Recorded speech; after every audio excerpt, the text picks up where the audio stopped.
Good morning student. Accounts planning के YouTube channel पर आपका स्वागत है। तो हमने एनसीईआरटी की श्रृंखला चालू की हुई थी, जिसमें हमने एक चैप्टर चालू किया था, पॉपुलेशन वाला। इकोलॉजी का चैप्टर था। इसमें हम पॉपुलेशन में इंट्रैक्शंस पढ़ रहे थे और हमने पॉजिटिव इंट्रैक्शंस ख़त्म कर लिए थे, जिसके अंदर हमने कई चीज़ें देखी थी, म्यूचुअलिज्म, सिम्बायोसिस वगैरह। आज जो हम देखेंगे नेगेटिव इंट्रैक्शंस को देखेंगे, नेगेटिव इंट्रैक्शंस इन पॉपुलेशन। ठीक है।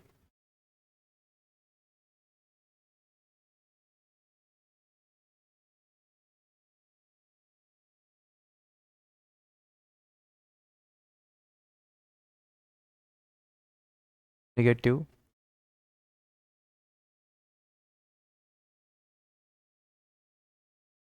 Of population.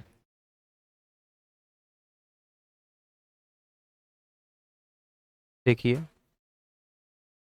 अगर हम इसमें बात करें तो सबसे ज़्यादा जो इम्पोर्टेंट होता है इसमें एक्सप्लॉयटेशन होता है। एक्सप्लॉयटेशन में हम क्या देखेंगे, एक जो स्पीसीज होगी वो दूसरी स्पीसीज का शोषण करेगी, उसका यूज करेगी, जिससे एक को तो फायदा होगा और एक को नुकसान होगा। तो इसमें जो पहला रिलेशन हम पढ़ेंगे वो होगा हमारा exploitation.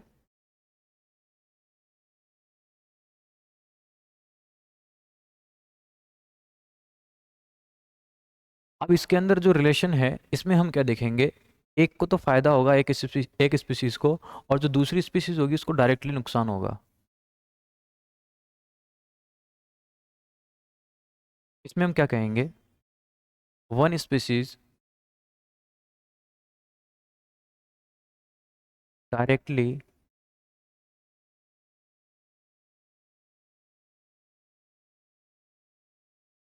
harm to other species।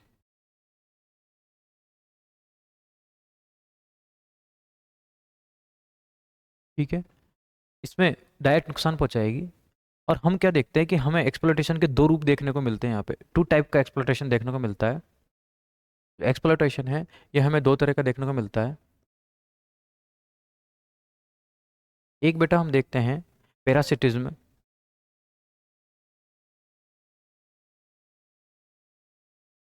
और एक हम देखते हैं प्रेडेटिज्म।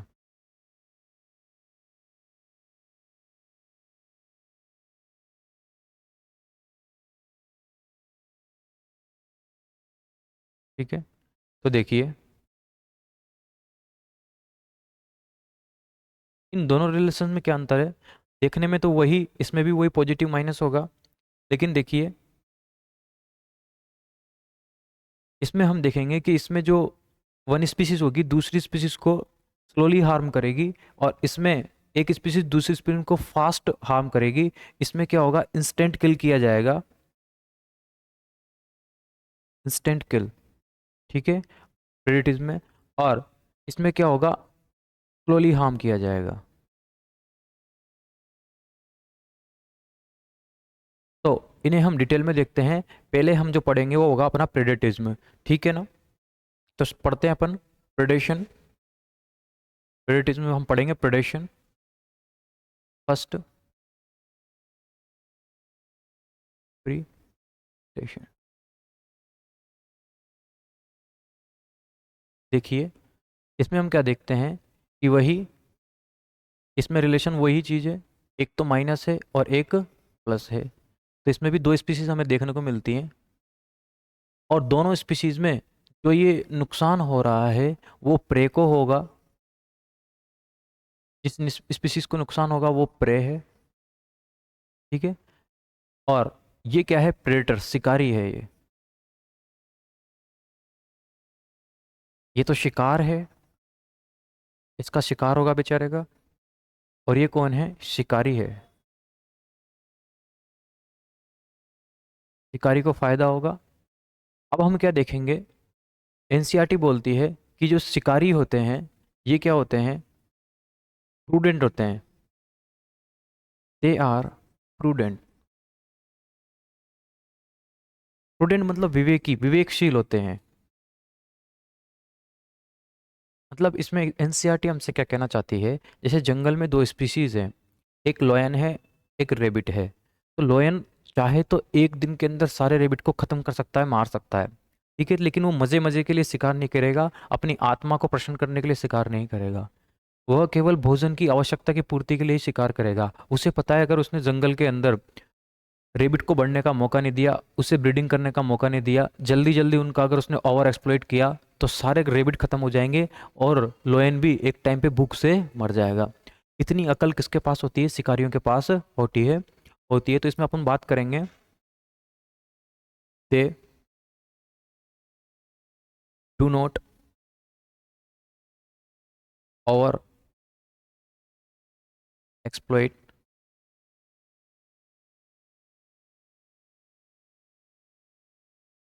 टू प्रे, दे किल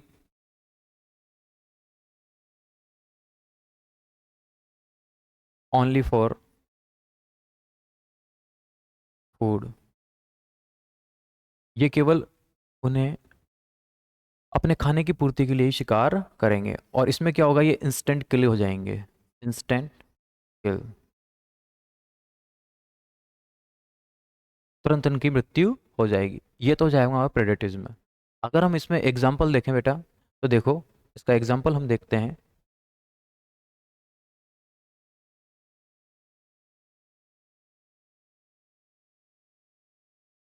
देखिए, अगर हम बात करें, ये रेबिट है,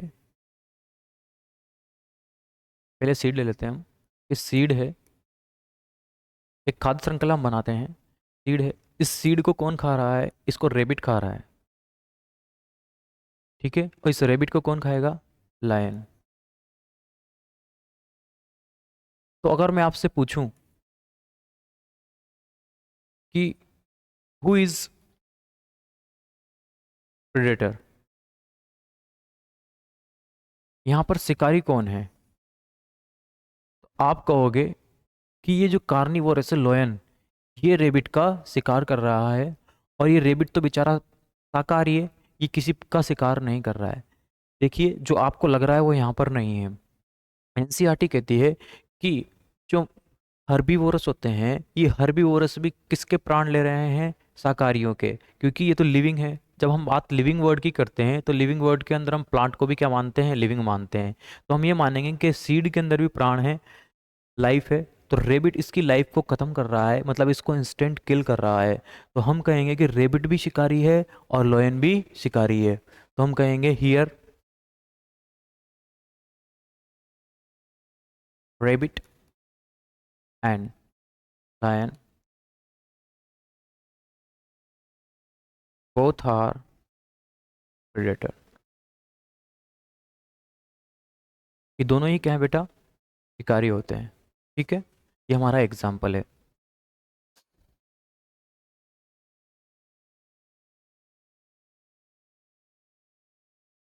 ठीक है, इसके बाद हम जो देखेंगे, role of predation in ecology.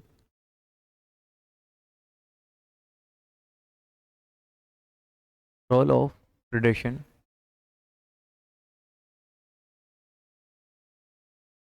In ecology.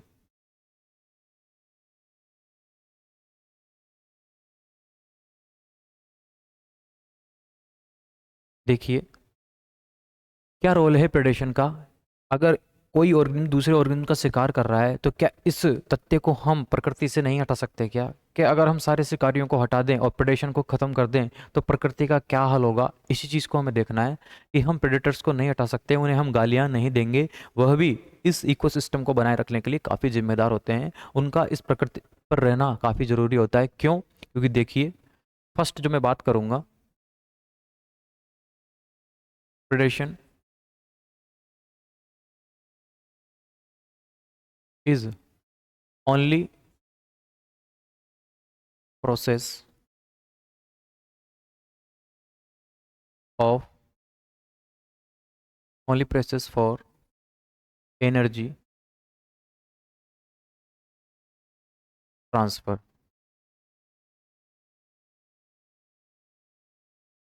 देखिए, इस लाइन का क्या मतलब है? मैंने अभी थोड़ी देर पहले बताया कि जो शाकाहारी होते हैं वह भी जब प्लांट को कंज्यूम करते हैं तो वो भी प्रेडेटर की लिस्ट में आते हैं, शिकारियों की लिस्ट में आते हैं। तो ऐसा क्यों कर रहे हैं? हम कह रहे हैं कि एक ऑर्गेनिज्म अपनी दैनिक जीवन में जितनी भी गतिविधियां करता है, जैसे कि मस्कुलर वर्क कर रहा है, रिप्रोडक्शन कर रहा है, तो उसको कई प्रकार की एनर्जी चाहिए, एटीपी चाहिए।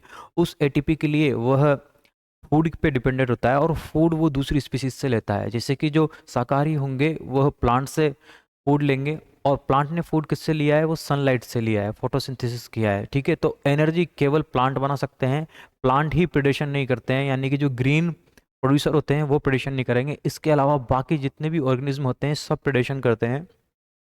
तो बताइए, अगर मेरे को एनर्जी चाहिए, मेरे को कोई प्लांट के हाथ लगाने से थोड़ी ना एनर्जी आ जाएगी, मेरे को उस प्लांट का शिकार करना पड़ेगा, उस प्लांट को मुझे खाना पड़ेगा, तब जाके उस प्लांट की एनर्जी मुझ में आएगी। अब मेरे अंदर एनर्जी आ गई है, अब बताइए शेर को मुझसे एनर्जी चाहिए, तो क्या शेर मेरे हाथ लगाएगा तो क्या मेरी एनर्जी शेर के पास चली जाएगी? नहीं जाएगी। शेर को मुझे खाना पड़ेगा तभी जाके मेरी एनर्जी उसके पास जाएगी। तो मैं यही तो कहना चाह रहा हूँ कि प्रिडेशन के बिना एनर्जी ट्रांसफर नहीं होती है इकोसिस्टम में, फूड चेन में, ठीक है ना। तो ये प्रिडेशन होना जरूरी है। दूसरी बात करें, नेक्स्ट पेज पे बात करते हैं। और कंट्रोल, सेकंड सेकंड जो रोल है, प्रेडेटर कंट्रोल प्रे पॉपुलेशन।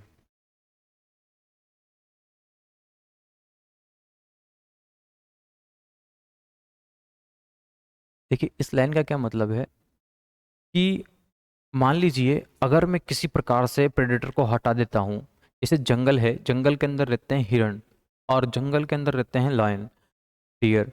अगर मैंने लोयन से कह दिया कि आज से आप हिरण का शिकार करना बंदी कर दीजिए, उसका आप किसी तरह से प्रिडेशन नहीं करोगे, तो हम क्या देखेंगे? धीरे धीरे जो डियर है उनकी आबादी बढ़ने लगेगी, ठीक है।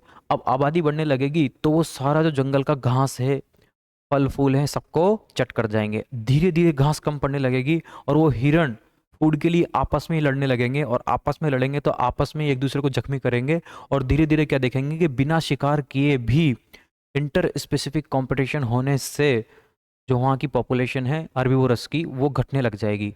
मतलब अगर प्रेडेटर नहीं होगा तो प्रे की, शिकार की जो पॉपुलेशन है वो आउट ऑफ कंट्रोल हो जाएगी, और आउट ऑफ कंट्रोल होने से रिसोर्सेज कम पड़ने लगेंगे और आपस में ही लड़कर मर जाएंगे।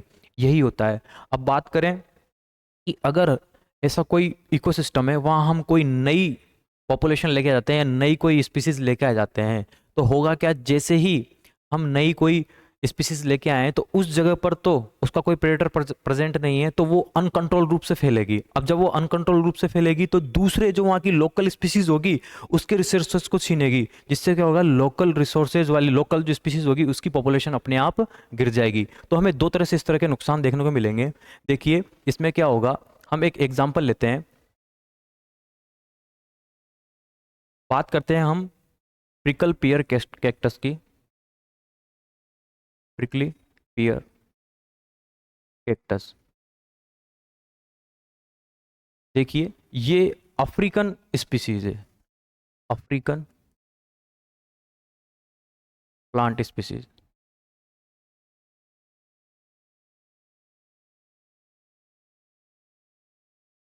अब देखिए, इस अफ्रीकन प्लांट स्पीसीज को अफ्रीका के अंदर तो एक कंट्रोल ग्रोथ करेगा, क्योंकि यहां पर इसका एक प्रेडेटर होता है विद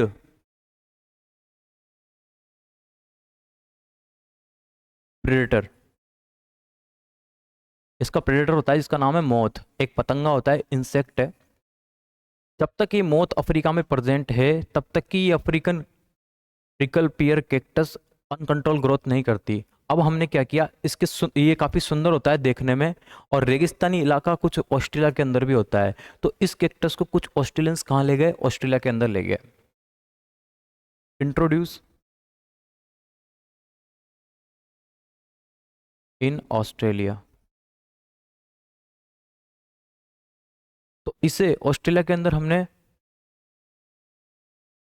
इंट्रोड्यूस कर दिया। अब होगा क्या, जैसे ही ऑस्ट्रेलिया के अंदर इंट्रोड्यूस किया, यहाँ पे ये अनकंट्रोल ग्रोथ करते हैं, स्प्रेड वेरी फास्ट। क्यों स्प्रेड वेरी फास्ट? ऐसा क्यों हुआ बच्चे? ऐसा इसलिए हुआ कि ऑस्ट्रेलिया के अंदर ये मौत प्रेजेंट नहीं था, हम मौत को तो लेना ले जाना भूल ही गए, और जैसे ये वेरी स्पीड से फैला, बहुत तेज स्पीड से फैला, इसने वहाँ की नेटिव स्पीसीज को क्या कर दिया, हार्म करना चालू कर दिया। सो they harm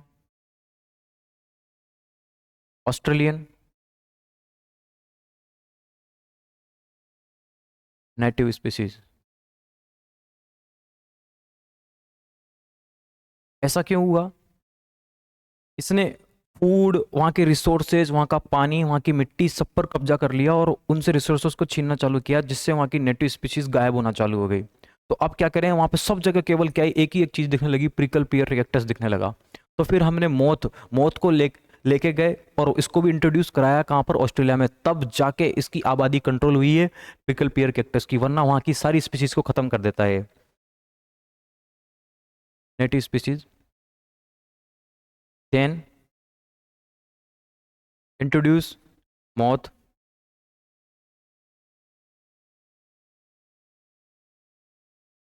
when introduce moth, prickle pear cactus growth is controlled। तो एनसीईआरटी क्या कहना चाहती है कि देखिए, अगर आप किसी भी स्पीसीज को विदाउट प्रेडेटर छोड़ दोगे तो वो बहुत भयंकर ग्रोथ करेगा, और इतनी ग्रोथ करेगा कि वो आसपास की स्पीसीज को नुकसान पहुंचाने लग जाएगा। तो इससे यह बात का मतलब निकलता है। ठीक है, अब तीसरा रोल हम जो देखेंगे वो होगा मेंटेन बायोडाइवर्सिटी। इसको देखते हैं बेटा, मेंटेन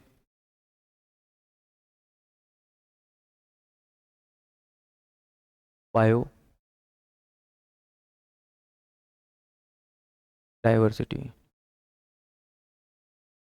देखिए इसका क्या मतलब है कि प्रेडेटर किस प्रकार से बायोडायवर्सिटी को मेंटेन कर रहे हैं। देखिए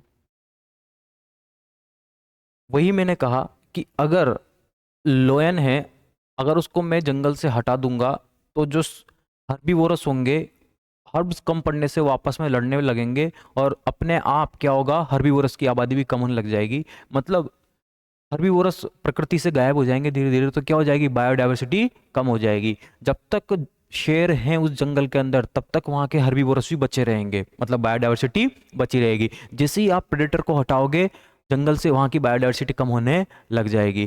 तो बताइए प्रेडेटर कैसे कंट्रोल कर रहे हैं। इसका एक एग्जाम्पल एनसीईआरटी के अंदर दिया हुआ है, बताया गया है कि किस प्रकार से American in American Pacific coast,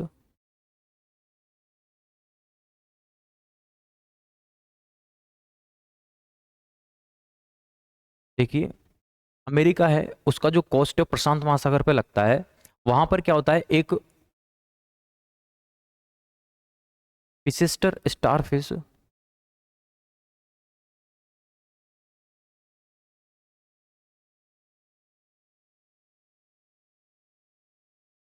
is important predator. Important predator होती है। हम क्या देखेंगे कि जैसे ही वहाँ की गवर्नमेंट, देखिए स्टारफिश जब वहाँ पर बीचेस पे होती थी तो वहाँ पर क्या होता था, जो वहाँ घूमने आते थे उनके पैरों में चुभ जाया करती थी, काफ़ी टॉक्सिक इसके स्पाइंस होते थे, जिससे वहाँ पर क्या हो रहा है कि टूरिज्म नहीं बढ़ पा रहा था। तो गवर्नमेंट ने क्या किया, वहाँ से सारी पिसेस्टर स्टारफिश को हटा दिया। अब क्या होगा, जैसे ही पिसेस्टर स्टारफिश को हटाएंगे, वहाँ पर जितने भी और कोस्ट पर रहने वाले इनवर्टिब्रेट्स थे, जिनका शिकार करके प्रेडिक्ट करके उनको ये कंट्रोल किया करती थी, अब क्या होगा, जैसे ही पिसेस्टर स्टारफिश को वहाँ की गवर्नमेंट हटाएगी तो वहाँ के जो इनवर्टिब्रेट्स अदर स्पीशीज हैं वो एकदम से बढ़ने लगेंगी, बढ़ेंगी तो आपस में लड़ेंगी और धीरे धीरे कम हो जाएंगी, खत्म हो जाएंगी। तो हम क्या देखते हैं, एक साल के अंदर वहां से 10 स्पीसीज गायब हो गई। किसकी वजह से, जैसे ही पिसेस्टर स्टारफिश को हटाया गया। ठीक है, when American government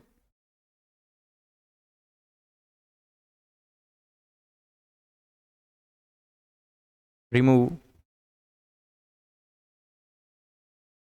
पिसेस्टर starfish sister star fish, then 10 invertebrate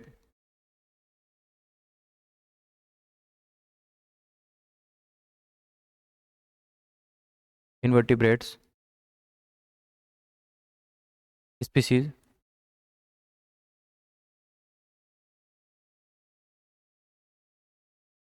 are extinct।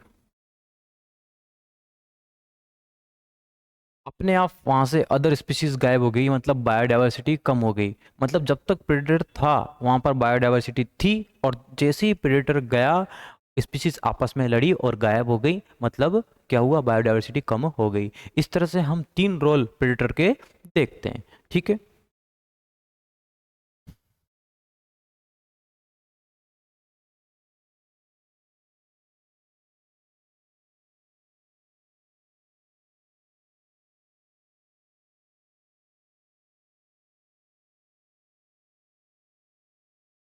अब देखिए हम क्या देखेंगे, क्या प्रे का जन्म केवल प्रेडेटर का पेट भरने के लिए, उनको खाना खिलाने के लिए किया गया है? क्या उनको जीवन का कोई अधिकार नहीं है? क्या भगवान ने उनको कोई पावर नहीं दी है कि वो प्रेडेटर से बच सके? जी दी है। हम क्या देखेंगे, कुछ प्रे अपने आप में कुछ अडेप्टेशन करेंगे और कुछ क्वालिटीज डेवलप कर लेंगे ताकि प्रेडेटर उनका शिकार ना कर सकें। तो बात करेंगे हम अडेप्टेशन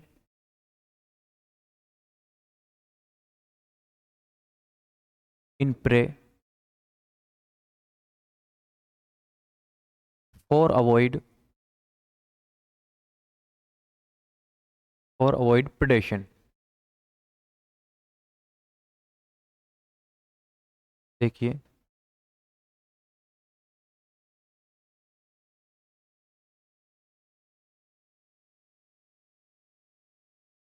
हम बात करेंगे कि कुछ चेंजेस करेंगे, प्लांट भी करेंगे और एनिमल भी करेंगे,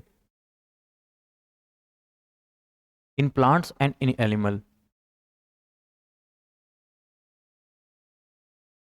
प्लांट्स भी बचने का उपाय विकसित करेंगे और एनिमल्स भी करेंगे इन प्लांट्स। इसमें पहला मैकेनिज्म जो देखने को मिलेगा वो होगा camouflage.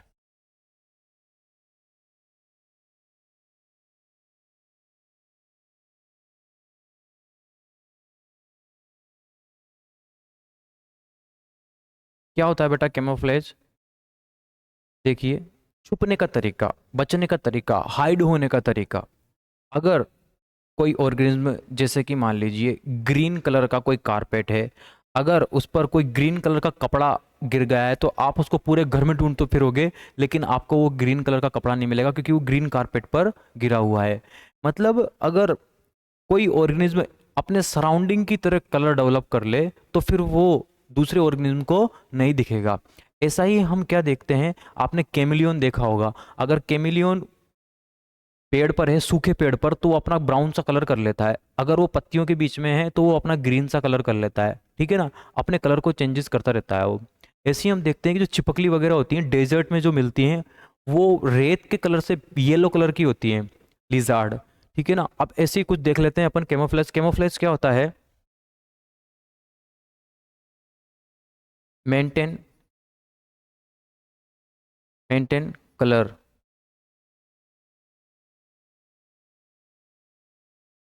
According to environment, according to surrounding, surrounding according colour बना लेगा फॉर हाइड, ताकि दिखाई ना दे। इसमें एक एग्जांपल है मैंटिस।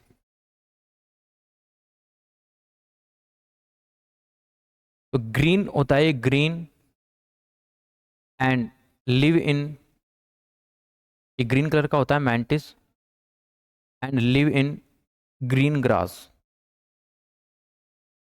ठीक है, ये एक इंसेक्ट है मैंटिस, ये ग्रीन कलर का होता है, ग्रीन घास में रहेगा। तो बताइए कोई ऊपर से बर्ड है तो क्या इसको देख पाएगी? क्या नहीं देख पाएगी। दूसरा एग्जांपल हम देखें तो देखो, ब्राउन फ्रॉग,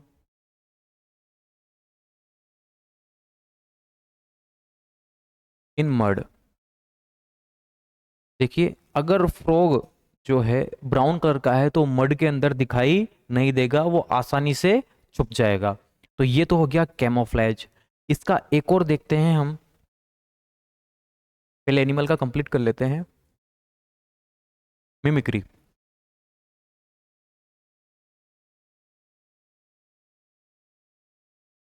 मिमिक्री क्या होता है? किसी की नकल उतारना। आपने सुना होगा मिमिक्री आर्टिस्ट, जैसे कोई गोविंदा की एक्टिंग कर लेता है, कोई अमिताभ बच्चन की एक्टिंग कर लेता है, इसे हम मिमिक्री कहते हैं। मतलब एक स्पीसीज जब दूसरी स्पीसीज की तरह बनने की कोशिश करती है, उसके फीचर्स को कॉपी करने की कोशिश करती है, तो इसे मिमिक्री कहते हैं। क्या फायदा होगा देखते हैं हम। When one species copy other species feature, इसे हम क्या कहेंगे? मिमिक्री कहेंगे। इसका एग्जाम्पल जो हमारे एनसीईआरटी के अंदर दिया हुआ है वो है मोनार्क कैटरपिलर।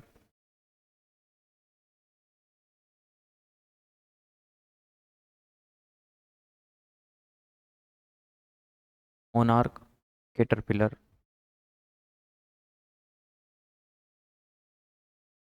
देखिए मोनार्क कैटरपिलर की जगह अगर हम बटरफ्लाई कहें तो और ज़्यादा बेटर होगा, मोनार्क बटरफ्लाई। देखिए मोनार्क बटरफ्लाई है, इसका जो लार्वा स्टेज होती है वो इल्ट यानी कि कैटरपिलर होती है। अब कुछ विड ऐसी होती हैं जो बहुत जहरीली होती हैं। कुछ जानवर उन विड को कभी भी नहीं खाते और जहर में बाकी बहुत कड़वी होती हैं। अगर कड़वे प्लांट होंगे तो मरना पसंद करेंगे, लेकिन उन कड़वे प्लांट्स को कोई भी प्रेडेटर नहीं खाएगा। तो हम क्या कहते हैं, मोनार्क को ये बात पता चल गई कि अगर कोई कड़वा होता है, टॉक्सिक होता है, तो उसको कोई खाना पसंद नहीं करता। तो इसकी जो कैटरपिलर होती है, ये फीड ही किस पे करती है? टॉक्सिक वीड पर, टॉक्सिक प्लांट पर फीड करती है। तो जैसे जैसे कैटरपिलर उन टॉक्सिक्स को खाएगी तो उसका टेस्ट भी कैसा हो जाएगा? टॉक्सिक हो जाएगा, बिल्कुल ही कड़वा हो जाएगा, बीटर टेस्ट देगी। तो जब वो बटरफ्लाई में कन्वर्ट हो जाएगी, वो इल्ट किस में बदल जाएगी? बटरफ्लाई में कन्वर्ट हो जाएगी। तो कोई भी बर्ड अगर एक बार उस मोनार्क बटरफ्लाई को खा लेगी तो जिंदगी में कभी दोबारा मोनार्क बटरफ्लाई को नहीं खाएगी, क्योंकि उसका टेस्ट बहुत ही ज्यादा बीटर होता है। क्योंकि जब वो बचपन में छोटी थी तो किसको खाया करती थी? कड़वे प्लांट्स को खाया करती थी। ठीक है ना? तो बात करेंगे इसमें इट्स कैटरपिलर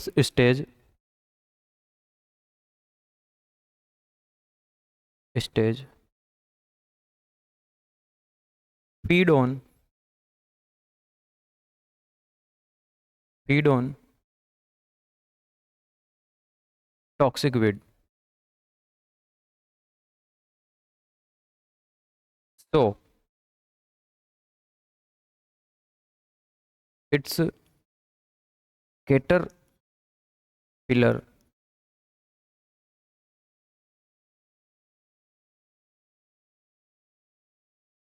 तो it butterfly stage very bitter, very beater.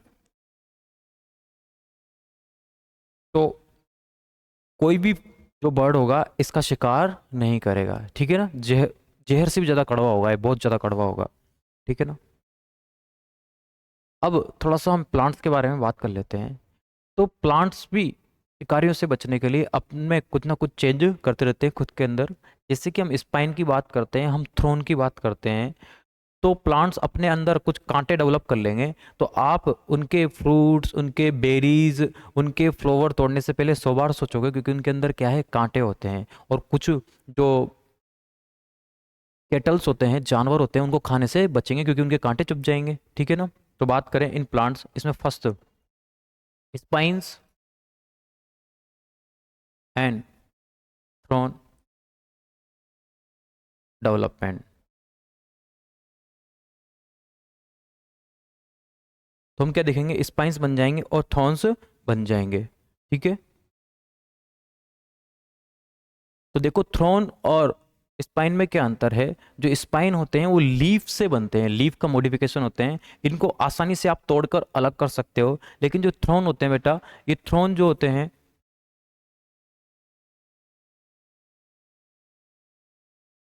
जो ये थॉर्न होते हैं, इनको ये स्टेम का मॉडिफिकेशन होते हैं और स्टेम के अंदर से निकल के आते हैं, और आप इनको तोड़ने की कोशिश करोगे तो इजीली टूटते नहीं हैं। तो स्पाइन जो होते हैं हमें किस में देखने को मिलेंगे? कैक्टस में देखने को मिलेंगे। ठीक है। जो धौन होंगे ये हमें सिट्रस फैमिली के अंदर देखने को मिलेंगे।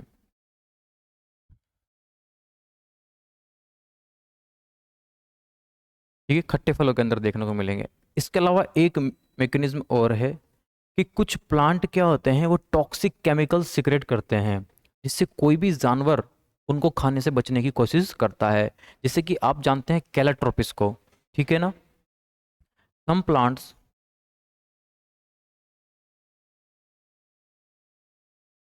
Secrete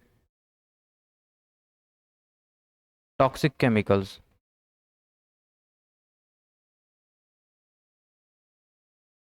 to avoid eating by animals. इसमें एक एग्जाम्पल है कैलोट्रोपिस प्लांट। एग्जाम्पल है कैलोट्रोपिस प्लांट।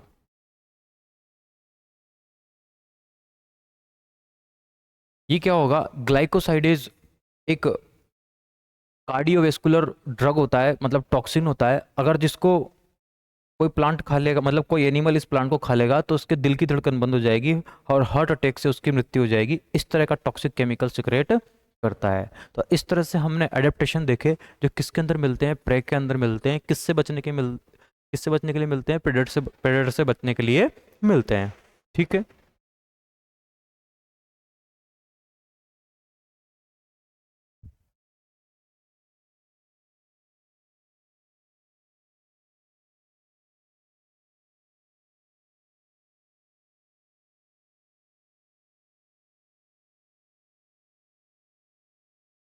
ठीक है, हो गया। नेक्स्ट जो हम नेगेटिव रिलेशंस पढ़ेंगे वो होगा हमारा पैरासिटिज्म।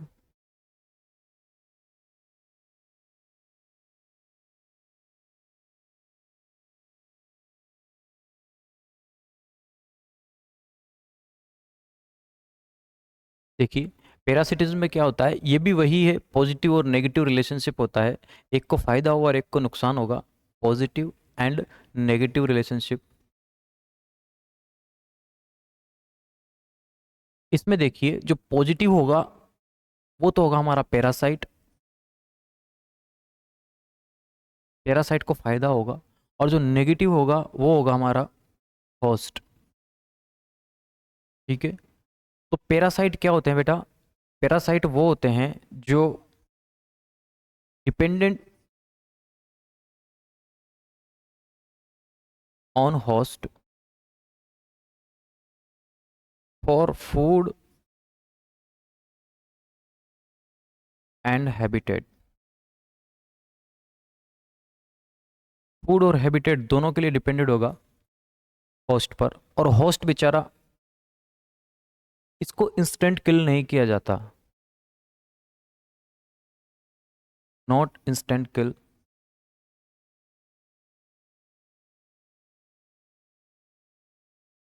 अगर इसको इंस्टेंट किल नहीं किया जा रहा, तो फिर इसको नुकसान क्या हो रहा है? क्या नुकसान है इसको? देखिए, इसको भी कुछ नुकसान है कि धीरे धीरे, जैसे जब इसके ऊपर पैरासाइट इसके ऊपर रहने लगेंगे, तो धीरे धीरे इसकी बॉडी कमज़ोर होती जाएगी। और बॉडी कमज़ोर हो जाएगी इसकी, तो इसकी लाइफ, जो जितने साल इसको जीना था उतने साल ये नहीं जी पाएगा। और बताइए, इसकी ग्रोथ कम हो जाएगी। जैसे मान लीजिए दो हिरण हैं और एक हिरण पर पैरासाइट लग गए हैं बहुत सारे, तो उस हिरण की ग्रोथ कम होगी, वो कमज़ोर होने लग जाएगा। और लाइफ किसकी कम हो जाएगी? जिसके ऊपर पैरासाइट रहते हैं। तो हम क्या देखेंगे, क्या होगा? इसको क्या नुकसान होगा? लाइफ क्या हो जाएगी? एक तो इसका लाइफ, जो टाइम होगा इसका, वो क्या हो जाएगा? कम हो जाएगा। ऊपर से इसकी जो ग्रोथ होगी वो भी क्या हो जाएगी? कम हो जाएगी।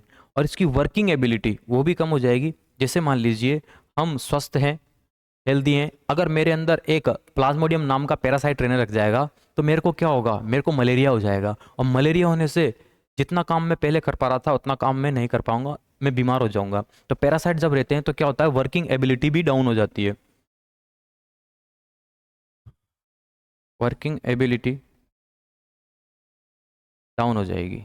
ठीक है, और क्या है, और भी कई इसको नुकसान देखने को मिलेंगे। अब मैं कह रहा हूं कि 10 भेड़ों का झुंड है। अब उनमें से एक भेड़ बीमार है, मतलब उसके अंदर क्या है, पैरासाइट है। अब एकदम से जो शेर आएगा, तो बताइए, 9 भेड़ें तो भाग जाएंगी, शीप भाग जाएंगी। और जो बीमार भेड़ है जिसके अंदर पैरासाइट रहता है, वो इजीली अवेलेबल हो जाएगी किसको, लोयन को। तो मतलब उसका शिकार पैरासिटिज्म की वजह से प्रेडेटिज्म आसान हो जाता है। ये इजीली अवेलेबल हो जाता है किसके लिए, प्रेडेटर के लिए। ठीक है,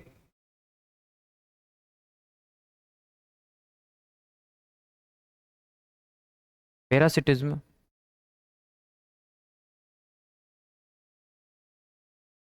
मेक होस्ट इजीली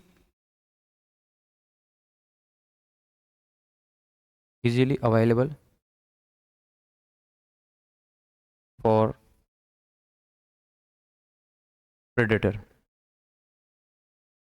प्रेडेटर को क्या कर देगी, कमजोर कर देगी, जिससे वो प्रेडेटर के लिए क्या होगा, आसानी से अवेलेबल हो जाएगा। तो ये इतने नुकसान देखने को हमें मिलते हैं। अब एक बात और है जो एनसीईआरटी यहाँ पे लिखती है, ये लिखती है कि जो पैरासाइट होंगे ना, मोस्ट सक्सेसफुल पैरासाइट, 2 पैरासाइट है। ठीक है, अब दोनों पैरासाइट में से हम मोस्ट सक्सेसफुल कैसे मानेंगे, हम उसे मानेंगे जो कम से कम अपने होस्ट को नुकसान पहुंचाने की कोशिश करेगा। हमें पता है जितने दिन होस्ट जिंदा रहेगा, उतने ही दिन उस पर पैरासाइट भी जिंदा रहेगा। तो पैरासाइट कम से कम नुकसान पहुंचाने की कोशिश करते हैं ताकि वो ज्यादा दिन तक उसके ऊपर खा सकें और रह सकें। ठीक है, तो यही बात हम लिखेंगे, most successful parasite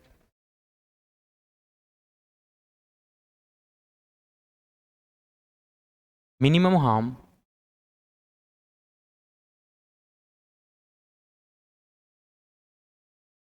to host.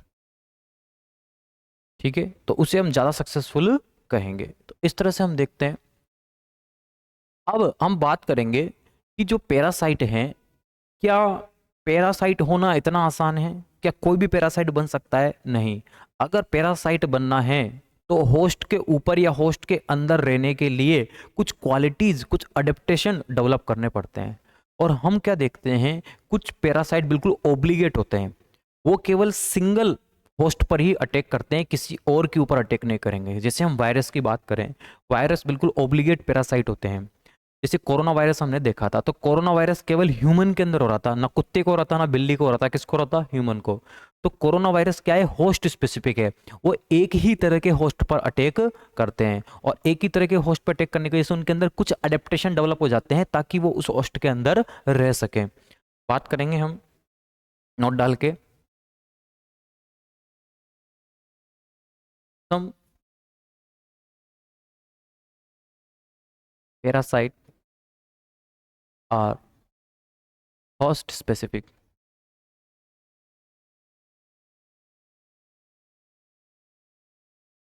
Host specific का मतलब क्या होगा, वो ऑब्लिगेट होंगे, obligate parasite.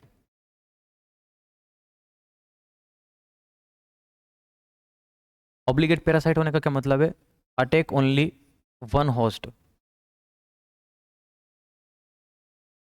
Attack on one, only one host.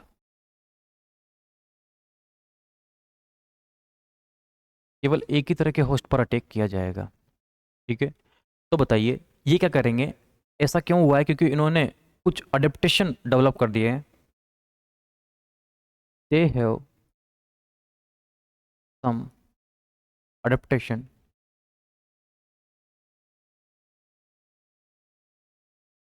किस तरह के अडेप्टेशन होंगे, जैसे कि अगर कोई पैरासाइट है, उसको इंटेस्टाइन के अंदर रहना है, तो इंटेस्टाइन के अंदर रहेगा तो वहां पर तो पेरिस्टल्सिस मूवमेंट चल रही है, जिससे वो पैरासाइट बॉडी के बाहर निकल जाएगा फीकल मैटर के साथ। तो क्या होगा, उसके ऊपर हुक और सकर डेवलप हो जाएंगे ताकि वो इजीली इंटेस्टाइन की दीवार पर चिपक सके। ठीक है, तो देखेंगे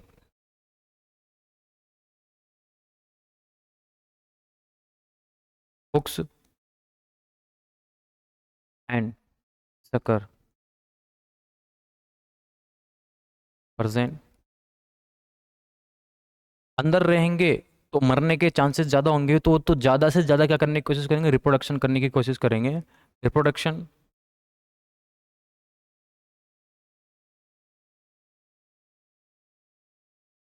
रेट ज़्यादा होगी, और ये बाइसेक्सुअल होंगे, क्योंकि सेक्सुअल किसी बॉडी की दूसरे की बॉडी के अंदर जाके सेक्सुअल रिप्रोडक्शन करना कठिन हो जाता है, हार्ड हो जाता है, इसलिए क्या होंगे बेटा, ये बाइसेक्सुअल होंगे।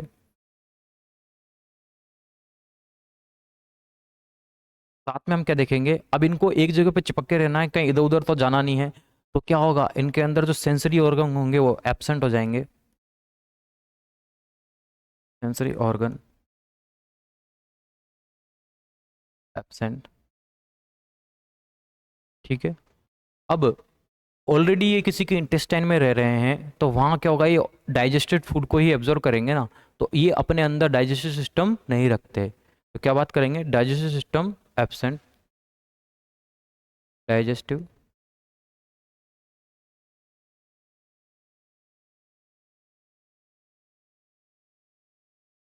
तो इस तरह के कुछ एडेप्टेशन हैं वो हमें पैरासाइट्स के अंदर देखने को मिलते हैं, तब जाकर वो हॉट हॉस्ट स्पेसिफिक होते हैं, ठीक है।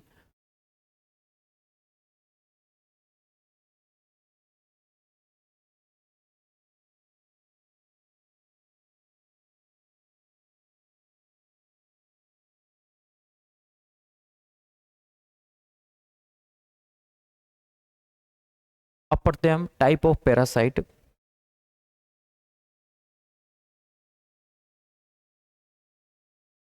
टाइप ऑफ पैरासाइट, देखिए हम पैरासाइट दो तरह के देखने को मिलते हैं हमें। एक तो होता है एंडोपैरासाइट,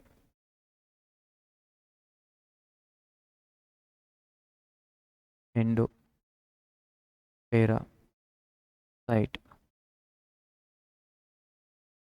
और एक देखने को मिलता है हमें एक्टोपैरासाइट।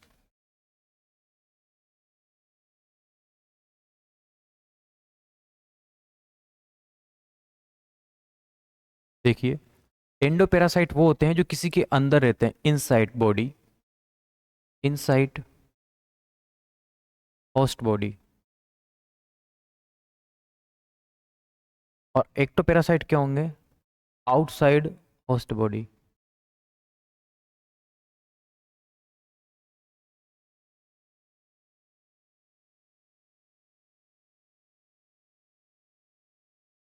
ठीक है, नाम से ही पता चल रहा है, होस्ट की बॉडी के ऊपर रहने वाले और होस्ट की बॉडी के अंदर रहने वाले, ठीक है। एग्जाम्पल में देख लेते हैं हम एंडोपैरासाइट और एक्टोपैरासाइट के। बताइए, जो जुएं होती हैं, लाइस होती हैं, वो रहती कहाँ हैं, वो हमारे बालों पर रहती हैं, ठीक है ना। तो बालों के अंदर रहती हैं कि बालों के ऊपर, हमारे खोपड़ी के अंदर तो नहीं चलेगी, ब्रेन के अंदर बाहर ही रहेंगी ना, तो क्या बोलेंगे, lice on hairs, lice on hairs. देखिए आपने एनीलिडा के अंदर 11th क्लास के अंदर एक मेंबर पढ़ा होगा, लीच। जो लीच होती है वो ब्लड सक करती है।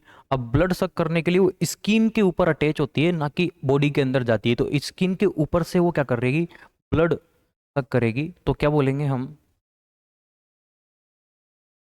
Leach on animals.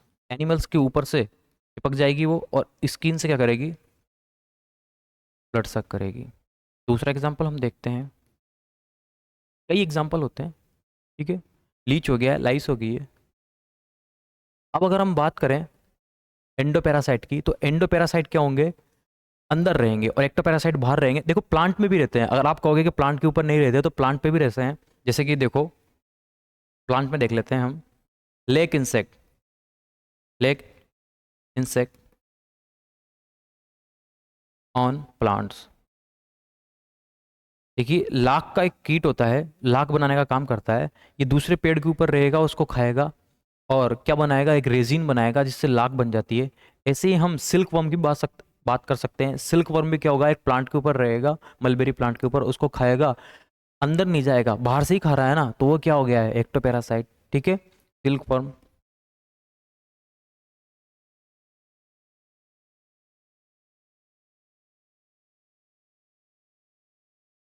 और देख लीजिए, कॉटन बॉल वर्म,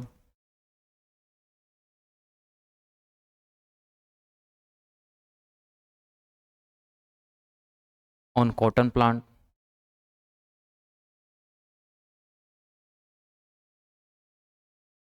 ये ऊपर ऊपर रहेंगे। अब अंदर की बात करते हैं, ये सारे डिजीज कोजिंग होंगे। अगर किसी की बॉडी के अंदर कोई जाके रहेगा, फूड लेगा, तो क्या होगा, डिजीज ही तो कोज करेगा ना। तो जिसमें हम एस्करिस की बात करते हैं, ये एस्करिस होगा जो किसी की ह्यूमन इंटेस्टाइन के अंदर रहेगा और उस इंटेस्टाइन से ब्लड सक करेगा। और ब्लड सक करेगा तो इंटेस्टाइन में घाव हो जाएंगे, वाउंड हो जाएंगे, जिससे ब्लड फीकल मैटर के साथ आने लगेगा और पेट दर्द करता है। इसमें एस्करियसिस बीमारी हो जाती है। तो एस्करिस जो होता है ये किसके अंदर रहेगा, ये निमेट राउंड वर्म होते हैं बेटा। तो ये रहेंगे तो क्या, कहाँ रहेंगे, human intestine, in human intestine.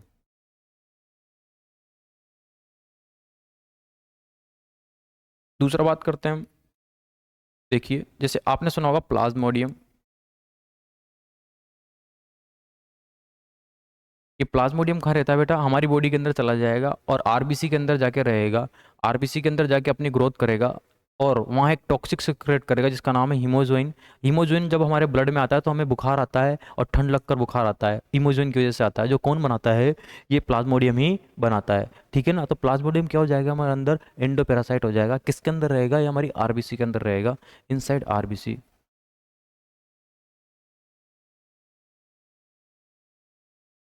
Red blood cell. ठीक है। तो ये कुछ एंडोपेरासाइट के एग्जाम्पल और एक्टोपेरासाइट के एग्जाम्पल हो गए हैं। ठीक है।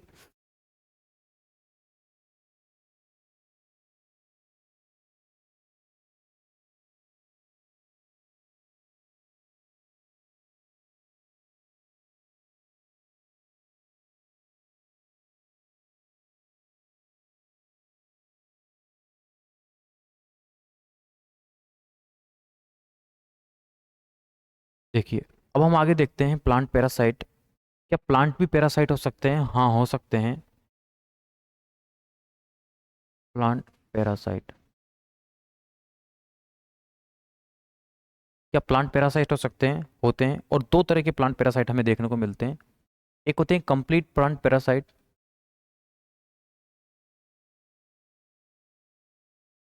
कंप्लीट प्लांट पैरासाइट, और एक होते हैं पार्शियल, पार्शियल प्लांट पैरासाइट।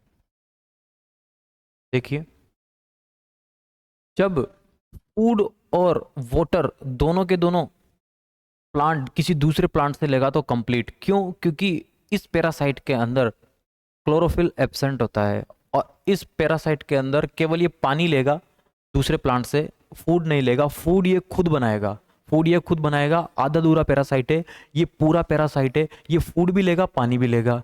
ये केवल पानी लेगा, क्यों, क्योंकि दे हैव, दे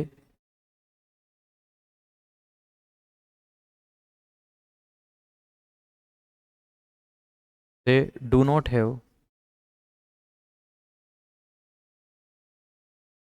क्लोरोफिल।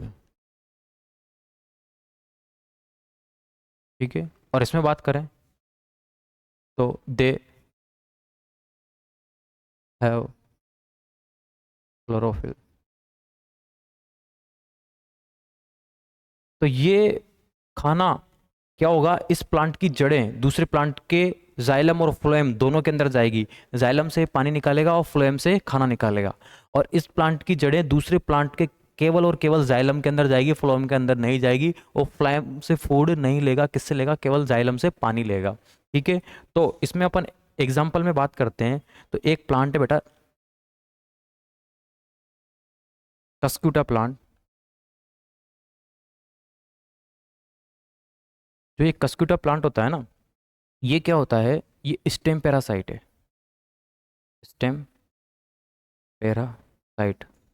ये दूसरे प्लांट के स्टेम के अंदर अपनी जड़ें डाल देगा और क्या सक करेगा उससे, पानी और फूड। तो ये इसे अमर बेल भी कहते हैं हम, अमर बेल।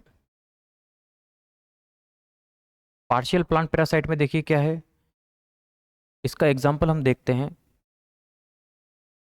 तो इसके एग्जाम्पल के अंदर स्ट्रीगा एक प्लांट होता है, स्ट्रीगा, स्ट्रीगा प्लांट। स्ट्रीगा प्लांट क्या होगा, ये केवल दूसरे प्लांट पर रहेगा ना तो केवल पानी लेगा, खाना ये खुद बना लेगा, तो ये क्या हो जाएगा, पार्शियल पैरासाइट। ठीक है, अब हम एक और तरह की पैरासिटिज्म के बारे में बात करेंगे, वो होगा हमारा ब्रूड पैरासिटिज्म, अंड परजीविता।